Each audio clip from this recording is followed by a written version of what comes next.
মহাবিদ্যালয়ৰ এগৰাকী জ্যেষ্ঠ অধ্যাপক বুৰঞ্জী বিভাগৰ সহকাৰী অধ্যাপক শ্ৰদ্ধাৰ সুনীল দাস ছাৰ।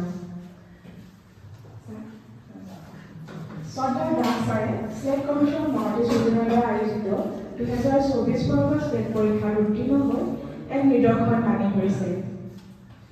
তেখেতৰ এই সফলতাত আমি মহাবিদ্যালয়ৰ পৰিয়াল যথেষ্ট আনন্দিত হৈছোঁ আৰু তেখেতৰ দৃঢ়তা আৰু পৰিশ্ৰমৰ শলাগ জনাই এখন গোলাপ গামোচা আৰু উপহাৰেৰে আদৰণি জনাব বিচাৰিছোঁ।